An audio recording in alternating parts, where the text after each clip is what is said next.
नमस्कार दोस्तों, मैं पारुल चौहान आप सभी का स्वागत करती हूं आपके अपने प्यारे से परिवार रोजगार विद अंकित में। कैसे हैं आप सभी? उम्मीद करती हूँ अच्छे होंगे। जल्दी से आप सभी लोग लाइव आ जाएंगे, सेशन के साथ जुड़ जाएंगे ताकि हम क्लास को स्टार्ट कर सकें। आप जानते हैं कि आज आपको मैं मौर्य डायनेस्टी यानी कि मौर्य वंश पढ़ाने वाली हूँ। सन्नी, विक्रम, साधना, अभिषेक, प्रियंका, साक्षी, चंद्राम, सूरज, मनोज, रमेश, प्रीति, यश, जिम्मी, शिवा, अनुराग, सभी को मेरी तरफ से गुड मॉर्निंग, नमस्ते, राधे राधे, राम राम, शस्त्र श्री अकाल। प्यारे प्यारे बच्चों, कैसे हैं आप सभी? उम्मीद है कि आप बहुत अच्छे होंगे। आपका रिवीजन भी बहुत अच्छा चल रहा होगा। जल्दी से आप सभी लोग लाइव आ जाएंगे, सेशन के साथ जुड़ जाएंगे ताकि हम क्लास को स्टार्ट कर सकें। सेशन के साथ जुड़ जाएंगे ताकि हम क्लास को स्टार्ट कर सकें। आप सभी लोग जल्दी जल्दी सेशन के साथ जुड़ेंगे एक बार।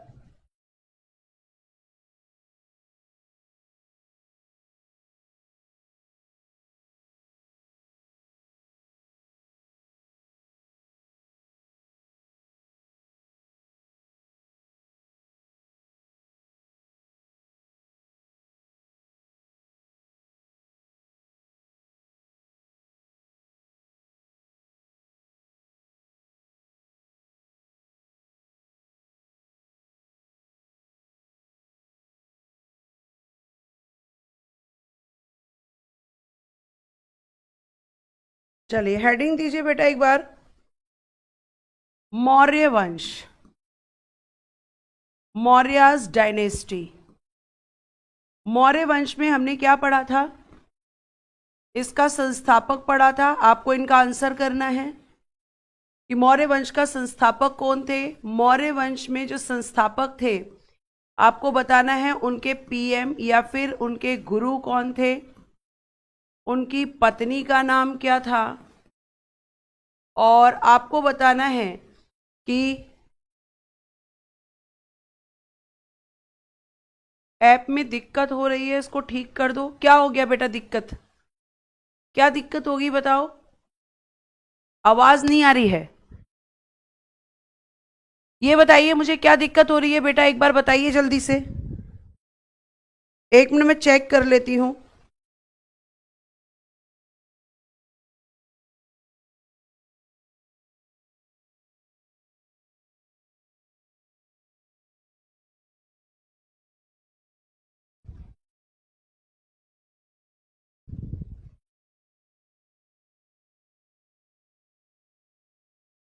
क्या दिक्कत आ रही है बताइए बेटा। क्या ऐप में कोई दिक्कत है?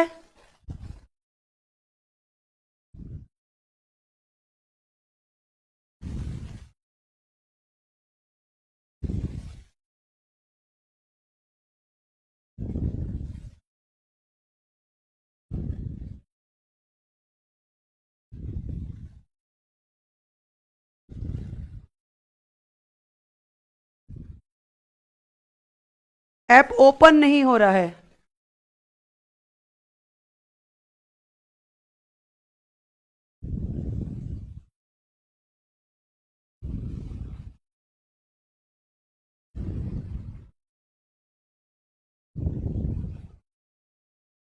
बेटा ऐप तो चल रहा है, देखो ऐप तो चल रहा है बच्चे, ऐप चल रहा है। बेटा एक बार रीट्राई, एक बार दोबारा से ट्राई करो, एक बार जल्दी से दोबारा से ट्राई करो, एक बार ट्राई करो दोबारा से, क्योंकि ऐप चल रहा है बच्चे, ऐप चल रहा है। एक बार दोबारा ट्राई करो, एक बार ट्राई करना।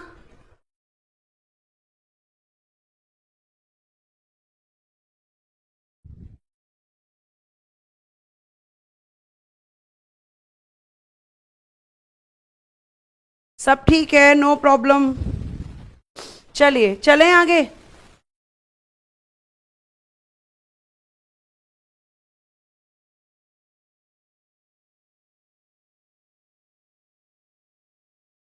चलो बेटा, अब यहां पे देखिए, मैंने आपको बताया था संस्थापक कौन थे। चंद्रगुप्त मौर्य, चंद्रगुप्त मौर्य बताया था, थोड़ा सा रिवीजन करा दूं। और इनके जो गुरु थे उनका नाम था आचार्य चाणक्य। ठीक है, आचार्य चाणक्य थे और इनकी पत्नी का नाम मैंने आपको बताया था कि दुर्धरा था। इतनी बात बेटा हमने इनके बारे में पढ़ी थी, चंद्रगुप्त मौर्य के बारे में। ठीक है, ये आपको ध्यान रखना है, ये आपको ध्यान रखना है कि इनकी पत्नी के बारे में हमने बात की थी। और आपको मैंने बताया था कि जो आपका मौर्य वंश है, बताना एक क्वेश्चन का आंसर और करना, किस वंश का अंत करके, किस वंश का अंत करके, किस वंश का अंत करके मौर्य वंश को स्थापित किया गया था, मौर्य वंश को स्थापित किया गया था, बताइए जल्दी। स्थापित किया गया था, ये एक क्वेश्चन है, ये आपको जल्दी से मुझे आंसर करना है और फिर हम आगे की तरफ बढ़ते हैं। और आपको पता होना चाहिए कि किस वंश का अंत करके किया गया था, किस वंश का अंत करके मौर्य साम्राज्य को स्थापित किया गया था, बताइए फटाफट। बहुत बढ़िया मैम, किसका अंत किया था? नंद वंश का, नंद वंश का अंत करके, नंद वंश का अंत करके। ये केवल रिवीजन है, ठीक है। और नंद वंश का अंतिम शासक कौन था? इस वंश का अंतिम शासक था मैम धनानंद, और इसी की हत्या की गई थी। ये क्या था आपका? एक क्विक रिवीजन, कि आपको पता चल जाए कि यहां पे बेटा एप्लीकेशन में कोई दिक्कत नहीं हो रही है। अब यहां पे खोलने पे चीजें खुल रही हैं,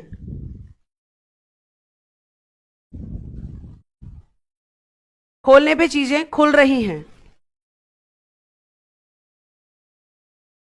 ठीक है। अब आगे सुनिए, पूछा जाएगा आपसे कि जो चंद्रगुप्त मौर्य हैं, चंद्रगुप्त मौर्य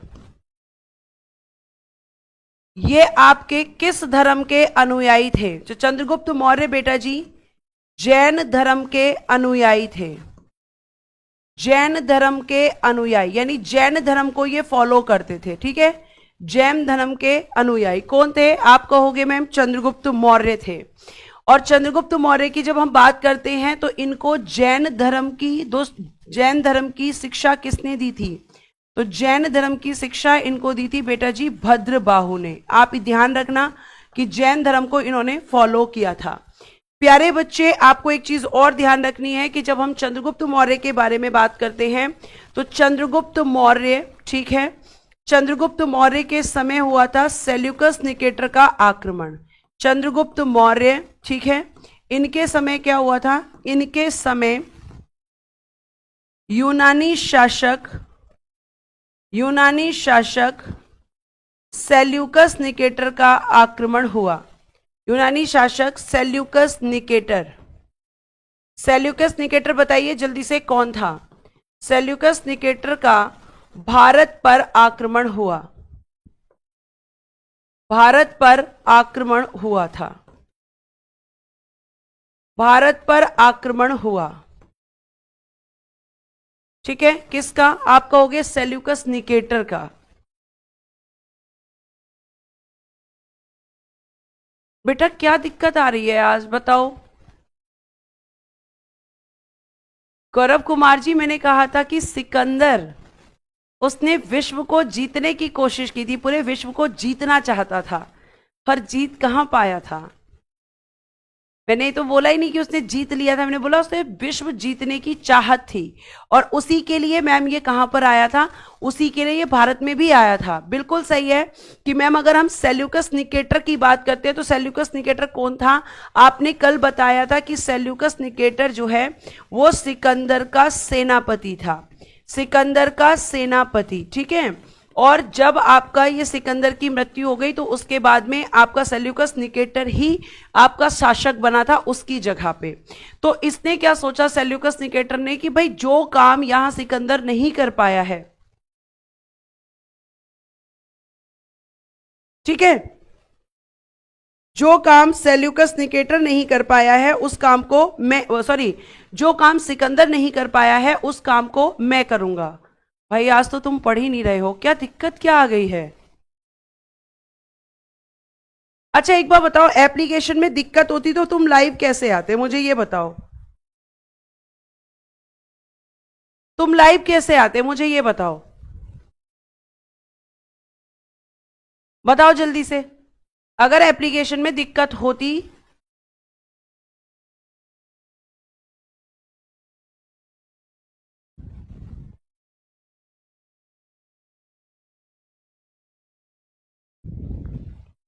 1 मिनट दो मुझे, 1 मिनट दो।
बेटा बच्चे झूठ नहीं बोल रहे हैं, वो सही बोल रहे हैं। क्लास एप्लीकेशन में इशू है, मैं देख रही हूं, एप्लीकेशन ओपन नहीं हो रही है।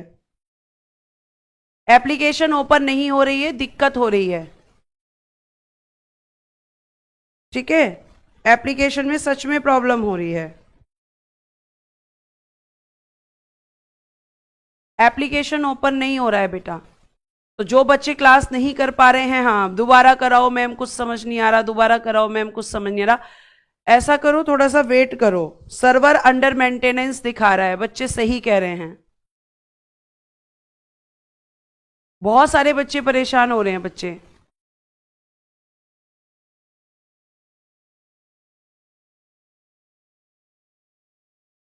बहुत सारे बच्चे परेशान हो रहे हैं।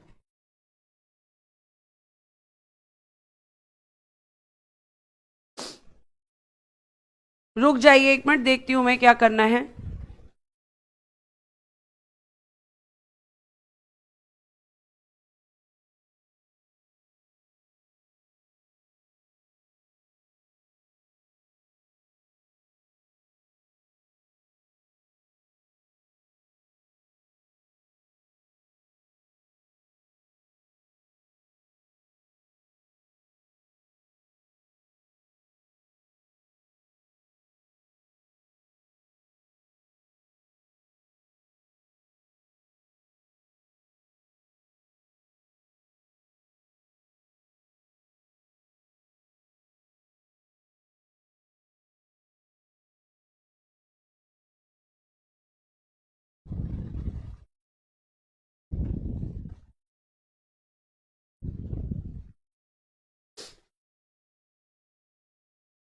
बेटा चलो थोड़ा सा, अब आप बताओ अभी ठीक है अभी? अच्छा ये बताओ, सबका चल रहा है? चलें आगे चल सकते हैं? चलो थोड़ी देर वेट कर लो, उसके बाद अगर नहीं आता है तो देखते हैं फिर। ठीक है, चलो। अगर हम बात करते हैं तो यहां पर आपका मौर्य वंश, मैंने आपको बताया कि जो सेल्यूकस निकेटर था, ये सिकंदर का सेनापति था। ठीक है, ये कौन था? सिकंदर का सेनापति। बेटा जी बिंदुसार के बारे में भी हमने बात नहीं की है, बिंदुसार के बारे में बात नहीं की है। सुन लीजिए मेरी बात को, ठीक है? आज तो भाई परेशान हो गए। तो ये सेल्यूकस निकेटर ने सोचा कि जो काम सिकंदर नहीं कर पाया वो काम मैं करूंगा, है ना। और ये सोच के इसने क्या कर दिया, भारत पर आक्रमण कर दिया। और जब भारत पर आक्रमण हुआ तो शासक कौन थे? तो आप कहोगे मैम चंद्रगुप्त मौर्य इस समय पर शासक थे। और चंद्रगुप्त मौर्य जब शासक थे बेटा, तो आप देखना यहां पर, अगर हम बात करते हैं तो चंद्रगुप्त मौर्य जो हैं, इनका होगा यहां पर युद्ध। तो देखना लिखना, Seleucus Nicator, Seleucus Nicator versus Chandragupta Maurya, versus Chandragupta Maurya, इन दोनों के बीच में हुआ बेटा जी युद्ध। ठीक है, और युद्ध क्यों हुआ? क्योंकि चंद्रगुप्त मौर्य शासक हैं और इनके समय पर सेल्यूकस निकेटर ने भारत पर आक्रमण कर दिया है। तो जब इन दोनों के बीच युद्ध हुआ तो सेल्यूकस निकेटर की हार हुई बेटा और चंद्रगुप्त मौर्य की जीत हुई थी। ठीक है, किसकी जीत हुई? चंद्रगुप्त मौर्य की, इन दोनों में। यह आपको ध्यान रखना है। 1 मिनट रुकना बच्चे, 1 मिनट।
कहीं नहीं गई हूं मैं, यहीं पे हूं। ठीक है, चलिए ध्यान से चलिए, कहीं नहीं गई हूं मैं। चलिए ध्यान से सुनिए, जो प्रॉब्लम हो रही है वो सॉल्व हो जाएगी। ध्यान से सुनिए मेरी बात, ठीक है। तो यहां पे मैं बोल रही थी कि चंद्रगुप्त मौर्य जो है उनकी जीत हुई थी और सेल्यूकस निकेटर की हार हुई थी। और जब हमने सेल्यूकस निकेटर की बात करी तो यहां पे आप एक चीज ध्यान रखेंगे कि जो सेल्यूकस निकेटर है, जब चंद्रगुप्त मौर्य की और इनके बीच युद्ध हुआ तो सेल्यूकस निकेटर की हार हुई, लेकिन जो चंद्रगुप्त मौर्य थे उनको हो गया सेल्यूकस निकेटर की बेटी से प्यार।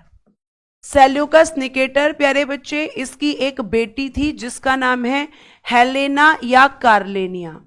क्या नाम है इसकी बेटी का? आप कहोगे मैम हेलेना, या फिर कई जगह लिखा मिलता है कार्नेलिया। ठीक है, हेलेना या बेटा जी कार्नेलिया, ये किसकी बेटी है? आप कहेंगे कि मैम सेल्यूकस निकेटर की बेटी है। अब ये जो सेल्यूकस निकेटर की बेटी है, इससे किसको प्रेम हो गया? मैम चंद्रगुप्त मौर्य को प्रेम हो गया। और चंद्रगुप्त मौर्य ने क्या किया कि भाई उसने शादी का प्रस्ताव रख दिया। मतलब सोचो, दुश्मन ही क्या हो गया, दुश्मन ही को ससुर बनाने की चाहत पैदा हो गई चंद्रगुप्त मौर्य के अंदर। और आपको ये बता दूं मैं कि जो चाणक्य थे, चंद्रगुप्त मौर्य उनसे पूछे बिना कोई काम नहीं करते थे। तो उन्होंने चंद्रगुप्त मौर्य के सामने जाकर ये प्रस्ताव रखा कि भाई मैं कार्नेलिया से शादी करना चाहता हूं। तो चाणक्य ने उनसे वचन लिया, तो कहा कि तुम शादी कर लो, मुझे कोई प्रॉब्लम नहीं है, लेकिन तुम्हें मुझे एक वचन देना होगा। तो चंद्रगुप्त मौर्य ने बोला, बताओ, आप बताओ क्या प्रॉब्लम है, क्या दिक्कत है। तो उन्होंने बोला कि तुम शादी कर लो, लेकिन ध्यान रखना कि आपको यह पता होना चाहिए कि आप कार्नेलिया से जो पुत्र पैदा होगा उसको कभी भी अपना उत्तराधिकारी नहीं बनाओगे। तो चंद्रगुप्त मौर्य ने, कहा जाता है कि उनको प्रॉमिस कर दिया था कि मैं आपसे प्रॉमिस करता हूं कि मेरा उत्तराधिकारी कार्नेलिया का बेटा नहीं होगा, बल्कि इनकी एक और पत्नी है जिनका नाम है दुर्धरा। तो जो बिंदुसार हैं उनसे पैदा होते हैं, इनके बेटे हैं बिंदुसार, तो उनको उत्तराधिकारी ये बनाते हैं और चाणक्य को किया हुआ प्रॉमिस ये पूरा करते हैं कि ठीक है मैं नहीं करूंगा। ठीक है, तो अब यहां पे क्या हुआ, इससे क्या हो गया, इससे हो गया मैम चंद्रगुप्त मौर्य का विवाह। चंद्रगुप्त मौर्य का क्या हो गया बेटा जी? चंद्रगुप्त मौर्य का विवाह हुआ। किससे? सेल्यूकस निकेटर की बेटी से।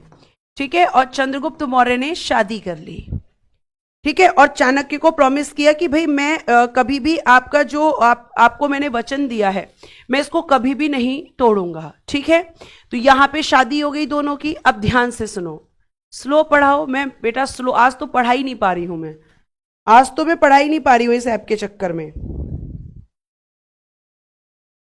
स्लो और फास्ट की तो बात ही नहीं है।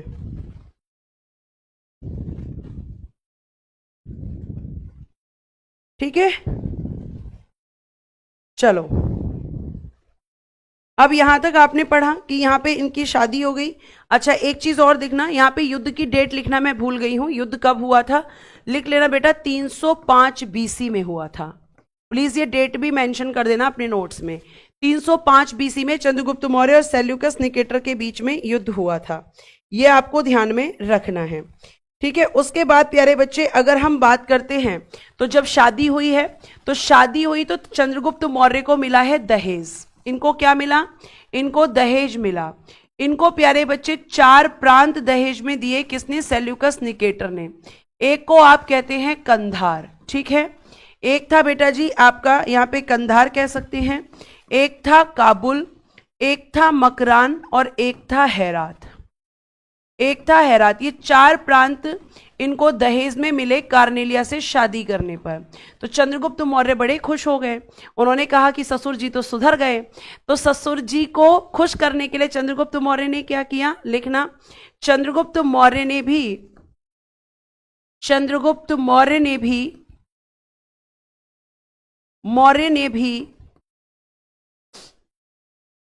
500 हाथी सेल्यूकस निकेटर को उपहार में दिए। सेल्यूकस निकेटर को उपहार में दिए, ठीक है, यानी कि गिफ्ट कर दिए कि ससुर जी आप भी क्या याद रखोगे, उपहार में दिए। तो ये बात आप ध्यान रखेंगे कि किसने किसको क्या दिया।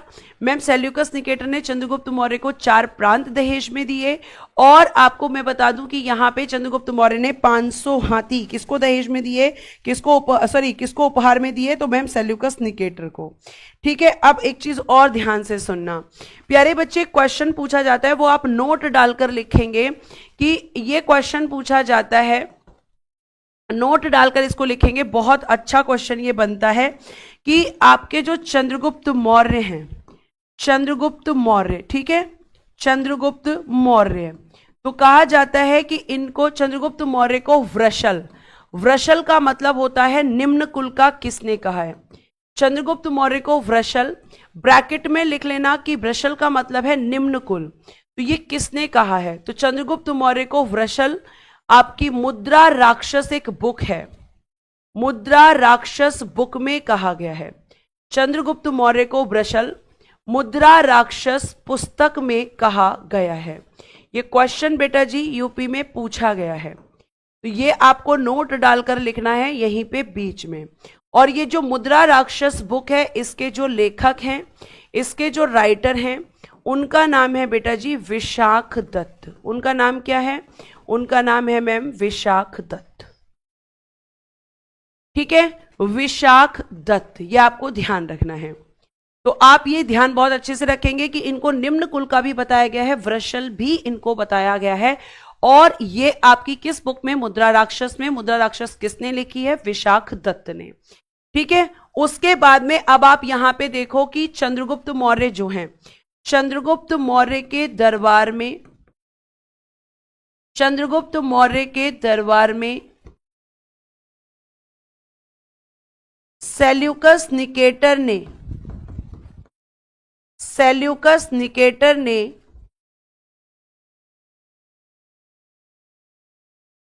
अपना एक राजदूत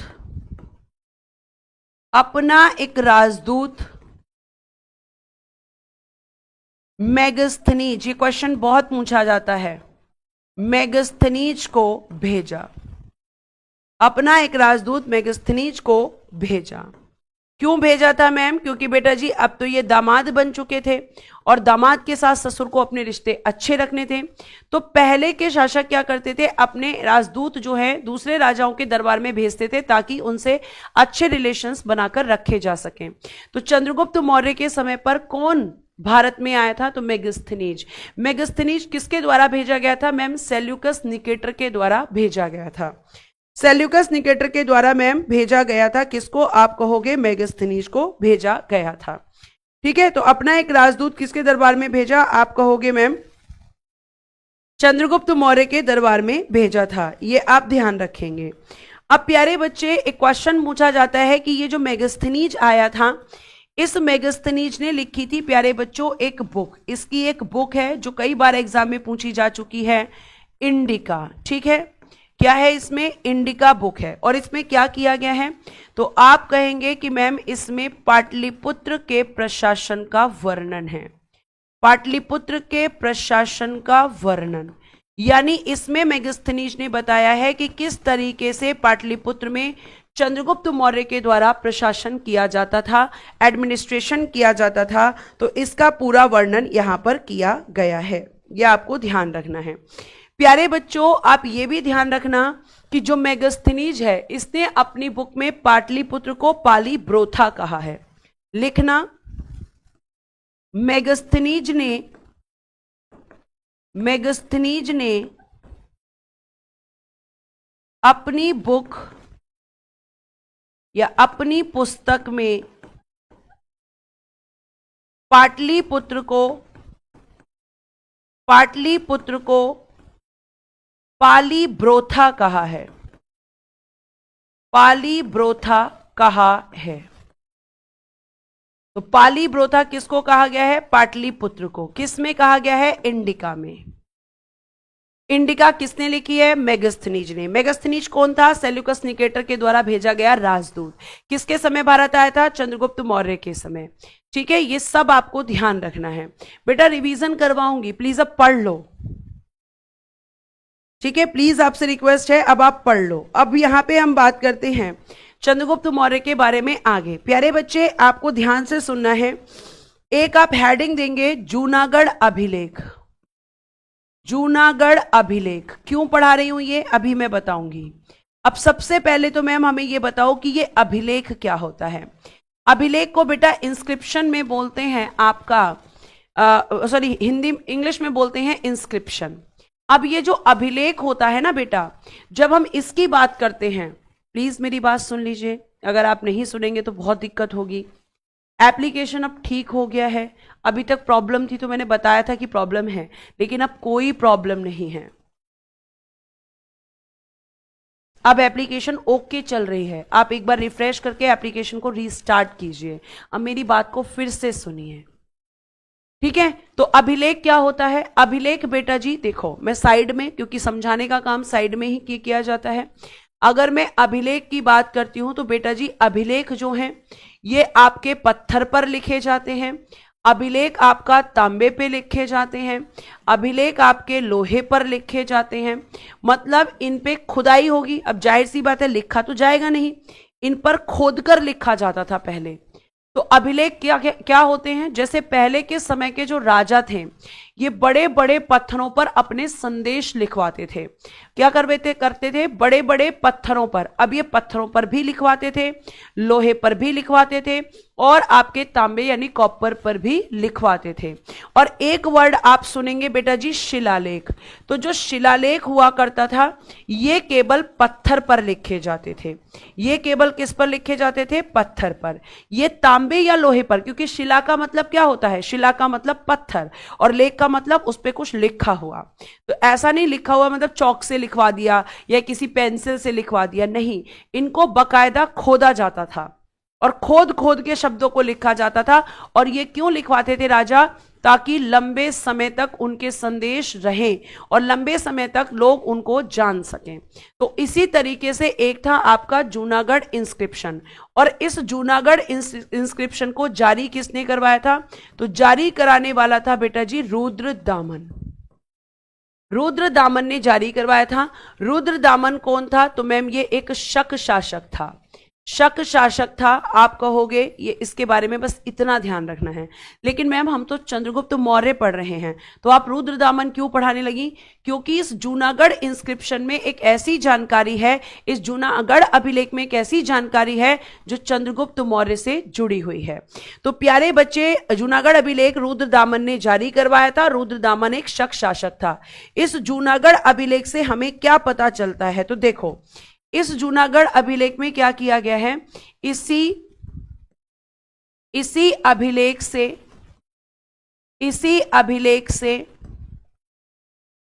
हमें जानकारी मिलती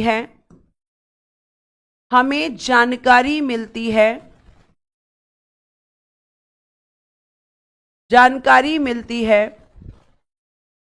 कि सुदर्शन झील, ये कहां पड़ती है मैम सुदर्शन झील? तो ये पड़ती है बेटा जी सौराष्ट्र गुजरात में। लोकेशन कहां है यहां पे? तो आप कहोगे सौराष्ट्र, और सौराष्ट्र मतलब गुजरात। ठीक है। सुदर्शन झील का निर्माण चंद्रगुप्त मौर्य के राज्यपाल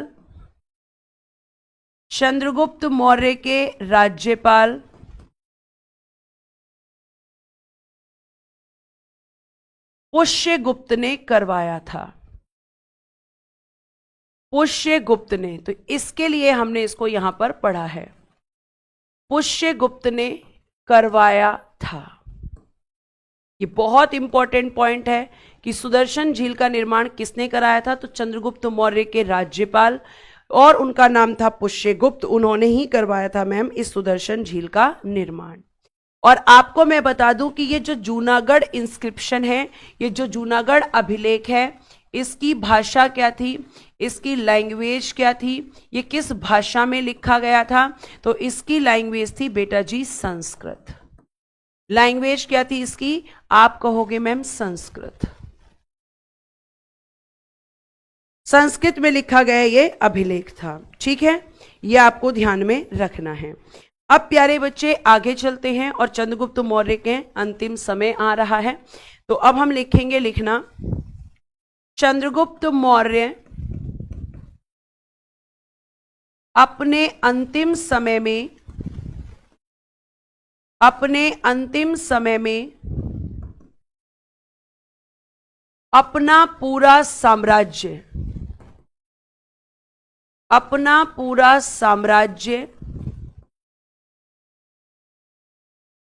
बिंदुसार, कौन है बिंदुसार? तो आप कहेंगे चंद्रगुप्त मौर्य के बेटे।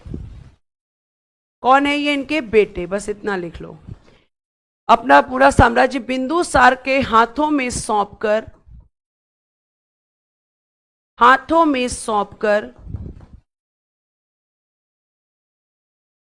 श्रवणबेलगोला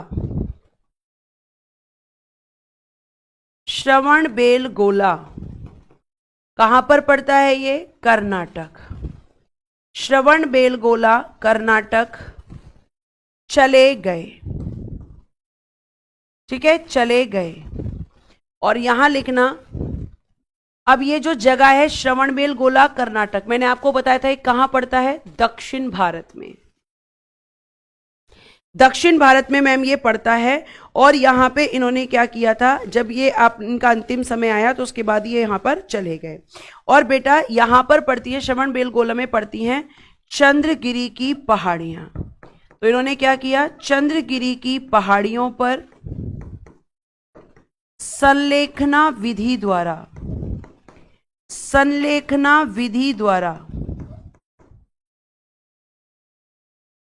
चंद्रगिरी की पहाड़ियों पर संलेखना विधि द्वारा अपने प्राण त्याग दिए। अब आप पूछोगे कि ये संलेखना विधि क्या होती है? तो बेटा जी संलेखना विधि किससे संबंधित है? पहले तुम मुझे ये बताओ, चंद्रगुप्त मौर्य किस धर्म के अनुयायी थे? उन्होंने किस धर्म को फॉलो किया था? तो मैम आपने हमें फर्स्ट स्लाइड पे ही बताया था कि चंद्रगुप्त मौर्य जो हैं वो जैन धर्म के अनुयायी थे, और इनको जैन धर्म की शिक्षा देने वाले भद्रबाहु थे। भद्रबाहु जो मैंने आपको जैन धर्म में पढ़ाया था कि उन्होंने किस विचारधारा को जैन धर्म की जन्म दिया था। तो उन्होंने कहा कि भाई जो नग्न अवस्था में रहेंगे, जो अपने कपड़ों को, अपने वस्त्रों को त्याग देंगे, अपने वस्त्रों सहित सब कुछ त्याग देंगे, वही जैनिज्म कहलाएंगे। तो इनको जो शिक्षा दी थी वो भद्रबाहु ने दी थी। और प्यारे बच्चे जो ये संलेखना विधि है, इसका संबंध जैन धर्म से ही है। जैन धर्म में ये कहा गया है कि जब मनुष्य को ये लगने लगे, उसे ये एहसास होने लगे कि मैं अब मरने वाला हूं, मेरा अंतिम समय अब नजदीक आ चुका है, तो उस व्यक्ति को क्या करना चाहिए? उस व्यक्ति को फिर खाना पीना त्याग देना चाहिए। यानी संलेखना विधि का मतलब था कि जब व्यक्ति को महसूस हो कि वो मरने वाला है, तो आपको ध्यान रखना है कि वो व्यक्ति अपने अंतिम समय में खाना पीना छोड़ देता है और उसके बाद अपने प्राण त्याग देता है। तो इस समय इसलिए हम कह सकते हैं कि चंद्रगुप्त मौर्य ने अपने अंतिम समय में खाना पीना त्याग दिया था, और मैम उन्होंने खाना पीना त्याग कर अपने प्राण संलेखना विधि से दिए थे। तो अब इनके प्राण तो चले गए हैं, ये आपको ध्यान में रखना है।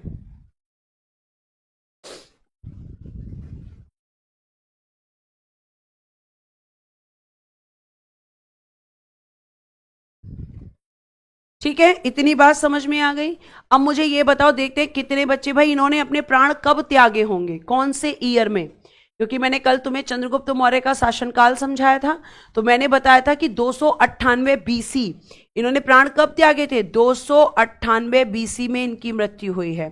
तो अब इनकी मृत्यु हो गई, तो अगला शासक कौन बनेगा मैम, अगला शासक बनेंगे यहां पर बिंदुसार। आज बहुत टाइम वेस्ट हो गया।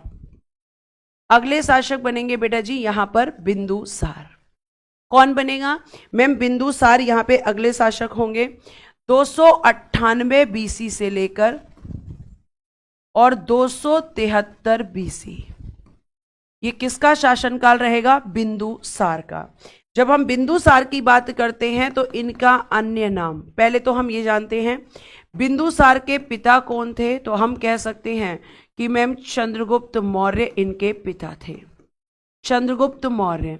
और अगर हम चाणक्य की बात करते हैं तो इनकी माता का जो नाम माना जाता है कि ये दुर्धरा के पुत्र थे, क्योंकि भैया कार्नेलिया से पुत्र जो पैदा होगा उसको तो इन्होंने मना ही कर दिया था कि भाई, चाणक्य ने कहा था कि तुम्हारा कार्नेलिया से पैदा पुत्र कभी भी शासक नहीं बन सकता।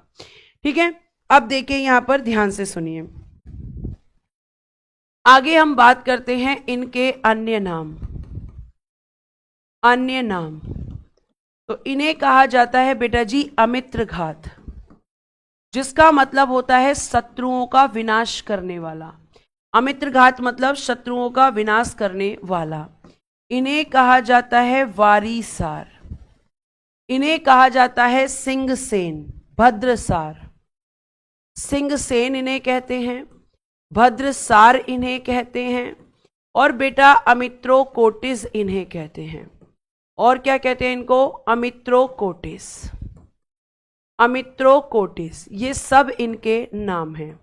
ये अन्य नामों में गिने जाते हैं, अमित्रघात, वारीसार, सिंहसेन, या फिर हम कह सकते हैं आपका अमित्रोकोटिस। ठीक है, ये आप ध्यान रखेंगे। ठीक है, अगर हम बात करते हैं कि इसके समय पीएम कौन थे, तो इसके समय पर भी जो पीएम थे वो कौन थे, तो आप कहोगे मैम आचार्य चाणक्य ही थे। ठीक है, आचार्य चाणक्य ही इनके समय पर भी प्रधानमंत्री के पद पर थे। पीएम मतलब प्रधानमंत्री, प्राइम मिनिस्टर यहां पे मतलब है। ठीक, उसके बाद में प्यारे बच्चे आगे हम बात करते हैं, तो लिखना इसके समय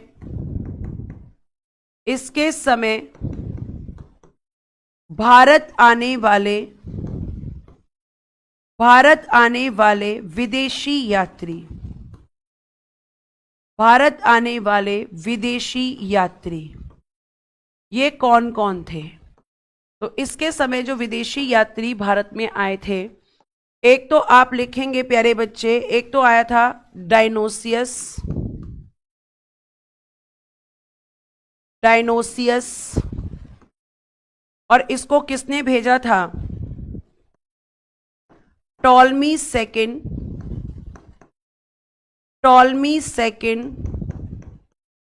फिलाडेल्फस,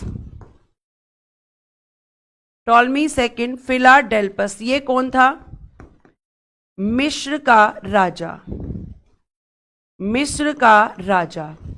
तो इसने भेजा था टॉलमी सेकंड ने डायनोसियस को। और एक आया था डायमेकस,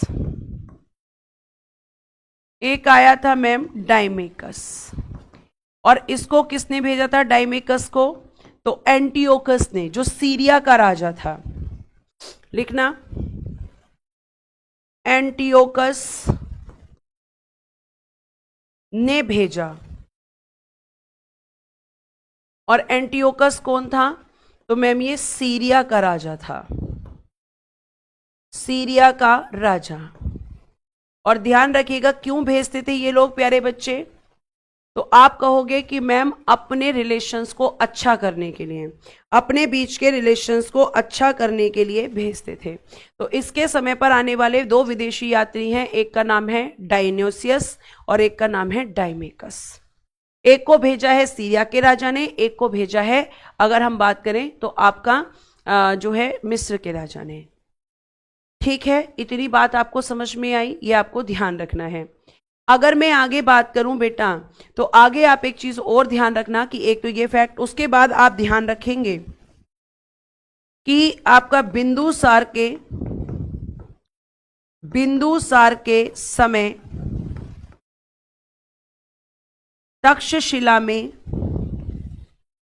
तक्षशिला कहां पर है बताओ जल्दी, मैंने कई बार बता दिया है। तक्षशिला में अशांति हुई थी। यानी हम कह सकते हैं कि यहां पर एक तरीके से लोगों ने विद्रोह कर दिया था, अशांति हो गई थी इसके समय पर। ठीक है, अब जब अशांति हुई तो कहा जाता है कि इस अशांति जब ये हुई तो इसे दबाने के लिए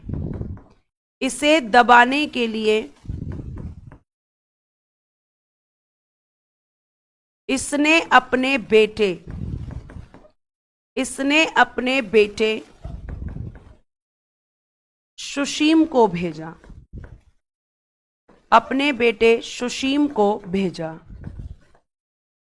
ये आपका सुशीम जो है इसका बड़ा बेटा था। तो इसने सुशीम को भेजा कि भाई जाओ और वहां पर जो अशांति है उसको शांत करो, मतलब उसको दबाओ, उसको किसी भी तरीके से कंट्रोल में करो। तो आप ये से क्वेश्चन ये पूछा जाएगा कि किस मौर्य शासक के समय पर तक्षशिला में अशांति थी? तो आप कहोगे कि मैम तक्षशिला में जो अशांति थी वो बिंदुसार के समय। बहुत सारे बच्चे कह रहे हैं बिहार में था तक्षशिला। बेटा बिहार में नहीं, मैं आज के समय पे बात कर रही हूं। आज के समय पे तक्षशिला कहां पड़ता है? तो वो पड़ता है पाकिस्तान में। ठीक है, तो इसने किसको भेजा? मैम अपने बेटे सुशीम को भेजा था। अब इसी बात पे आप ये ध्यान रखेंगे कि जो बिंदुसार था, इस बिंदुसार के बेटा दो पुत्र थे, बिंदुसार के दो पुत्र थे। ठीक है, जिसमें से एक का नाम था सुशीम, जो कि इसका बड़ा बेटा था, और एक का नाम था अशोक, जो अगला शासक बनेगा। अब ये जो सुशीम था, क्योंकि इसका बड़ा बेटा था, तो बिंदुसार ने क्या किया था? बिंदुसार ने इसे अपना उत्तराधिकारी घोषित किया। बिंदुसार ने इसे अपना उत्तराधिकारी घोषित किया, अपना उत्तराधिकारी घोषित किया। यानी बिंदुसार ने कहा कि भाई मेरे बाद जो शासक बनेगा वो मेरा बड़ा बेटा सुशीम बनेगा। अब ये बात अशोक को बिल्कुल पसंद नहीं आई। ठीक है, ये बात अशोक को बिल्कुल पसंद नहीं आई, और अशोक ने क्या किया? बेटा जी ये जो सुशीम है, लिखना, सुशीम की हत्या अशोक ने कर दी। अशोक ने कर दी कि भैया राजा तो मैं ही बनूंगा, कोई और नहीं बन सकता। तो अशोक ने क्या किया? गद्दी के लिए अपने ही बेटे को मतलब गद्दी के लिए अपने ही भाई को मार दिया। ठीक है, और आपको मैं ये बता दूं कि बिंदुसार की मृत्यु के लगभग 4 सालों तक उत्तराधिकार युद्ध चला। ये लाइन आप लिख सकते हो, क्योंकि अभी मैं आपको जब समझाऊंगी, देखो क्या लिखना है। बिंदुसार की मृत्यु के बाद लगभग 4 वर्षों तक उत्तराधिकार युद्ध चला था। उत्तराधिकार युद्ध चला था। अभी बताती हूं क्यों उत्तराधिकार युद्ध चला था। कहा जाता है कि बिंदुसार के 100 बेटे थे, क्या कहा जाता है, ऐसा माना जाता है, कुछ इतिहासकार इस चीज को मानते हैं, बाकी ज्यादातर इतिहासकार नहीं मानते, क्योंकि उनका कहना है कि इतने ज्यादा पुत्र हो ही नहीं सकते किसी के। तो कहा जाता है कि बिंदुसार के 100 पुत्र थे और उनमें से 99 पुत्रों की हत्या किसने की थी, अशोक ने कर दी थी।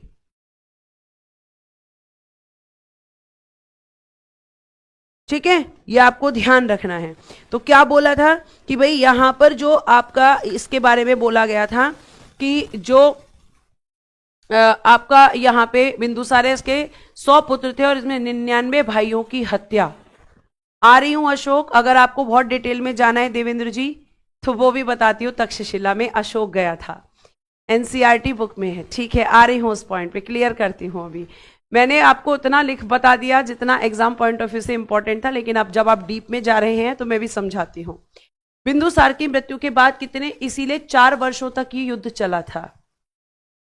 और कहा जाता है कि अशोक ने गद्दी के लिए अपने सारे भाइयों की हत्या कर दी थी, जितने उसके भाई थे सब, 100 पुत्र थे ऐसा कहा जाता है बिंदुसार के, उन सबको अशोक ने खत्म कर दिया था।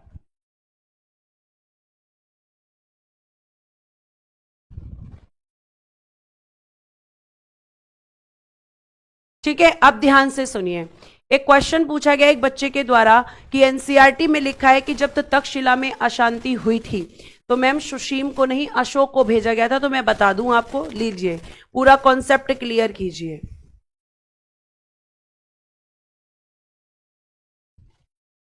बेटा जी, तक्षशिला में अशांति जब हुई थी, तक्षशिला में अशांति, तो ये जो अशांति हुई थी बेटा जी, आपको मैं बता दूं कि ये 2 बार हुई थी, 2 बार हुई थी, जिसमें पहली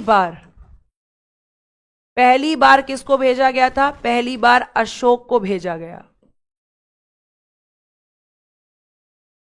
और दूसरी बार जब हुई थी तो बेटा जी सुशीम को भेजा गया। ये लीजिए आपका कॉन्सेप्ट। ठीक है, पहली बार अशोक गया था दबाने और फिर उसके बाद सुशीम, और जब सुशीम को भेजा गया था, जब सुशीम को भेजा गया था और सुशीम जब तक्षशिला में अशांति को दबा कर आ रहा था, तभी अशोक ने कहा जाता है कि साम्राज्य के बाहर एक गड्ढा खुदवा दिया, उसमें बहुत सारे कोयले मतलब अंगारे टाइप के रखवा दिए और उसको ढक दिया, और जैसे ही सुशीम ने अंदर एंट्री की वो उसमें जो है कह सकते हैं उसमें गड्ढे में गिरा और उसकी मृत्यु हो गई। तो अशोक ने ही सुशीम की हत्या करवाई थी। अशोक किसके पुत्र थे, बिंदुसार के ही पुत्र थे। ठीक है, ये लीजिए आपका कॉन्सेप्ट क्लियर कि पहली बार अशोक को भेजा गया और दूसरी बार सुशीम को।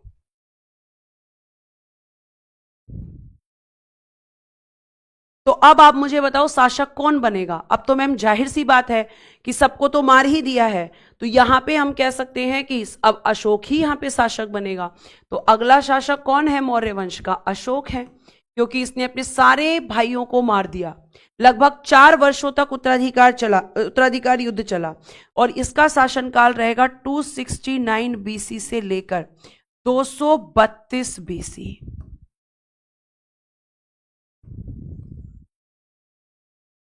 232 बीसी। ठीक है धनपाल जी, क्या गलत लिखा है वो भी बताना होता है बेटा। तो जो भी डाउट आपके मन में हुआ करे आप उसको पूछ लिया करो।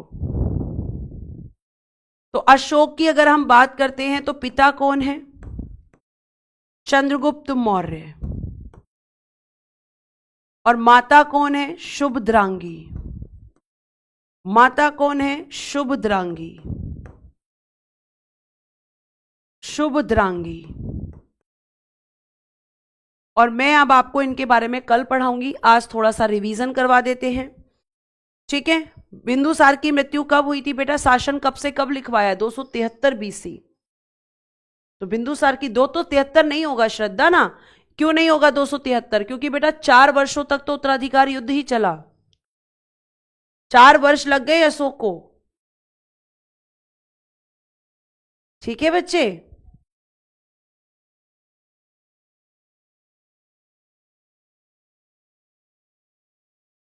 ठीक, आगे चलिए। अब मैं आपको एक रिवीजन करवा देती हूं, रिवीजन स्लाइड, आंसर करना फटाफट। सेल्यूकस निकेटर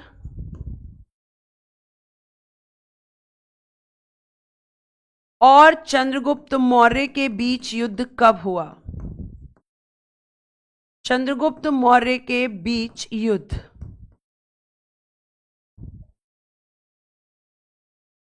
युद्ध कब, युद्ध कब हुआ?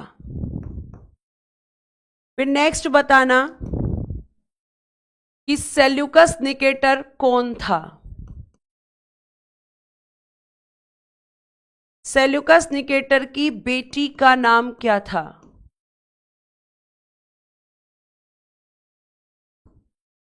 सेल्यूकस निकेटर ने किसे चंद्रगुप्त मौर्य के दरबार में भेजा था? शॉर्ट में लिख रही हूं, दरबार में भेजा। इंडिका किसकी पुस्तक थी? इंडिका किसकी बुक थी?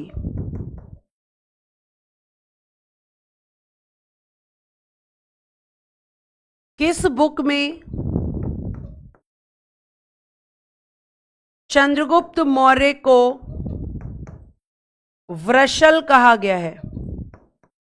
वृषल कहा गया है। चंद्रगुप्त मौर्य किस धर्म के फॉलोवर थे? चंद्रगुप्त मौर्य किस धर्म के अनुयायी थे?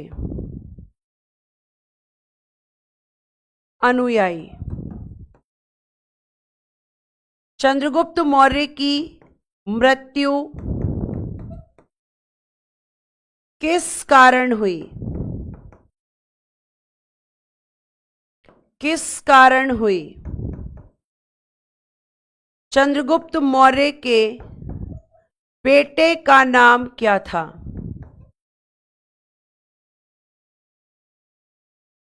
चंद्रगुप्त मौर्य अंतिम समय में कहां चले गए थे? अंतिम समय में कहां चले गए थे?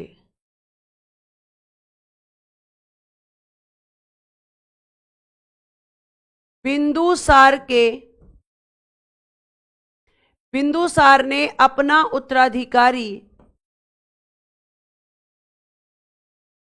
उत्तराधिकारी किसे घोषित किया?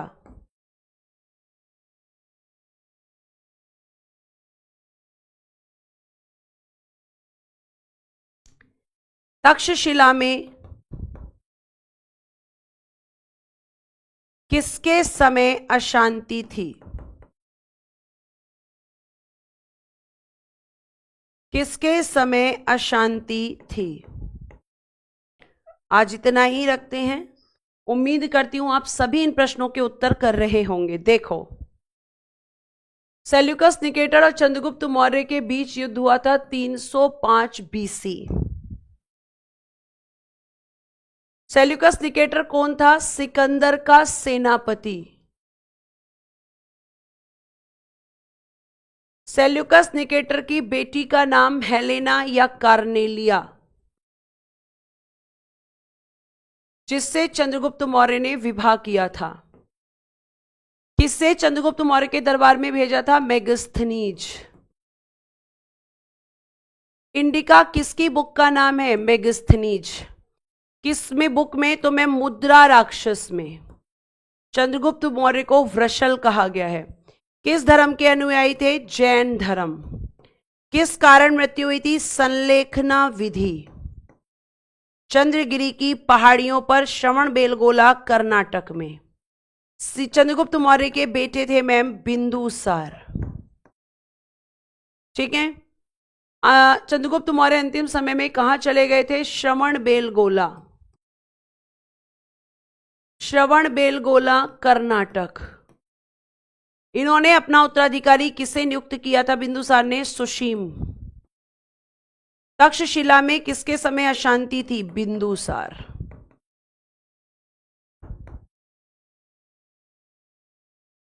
ठीक है। हाँ बेटा जी, आज 2 मिनट एक्स्ट्रा हो गए हैं, तो आज के लिए हम इतना ही रखते हैं। क्लास उम्मीद करती हूँ आपको अच्छी लगी होगी, और जिन बच्चों की क्लास डिस्टर्ब हुई है वो रिकॉर्डेड फॉर्म में देख लेना। तो आज के लिए thank you so much, bye bye, take care and good day everyone. जय हिंद, जय जय भारत। हंसते रहो, मुस्कुराते रहो और हमेशा खुश रहो।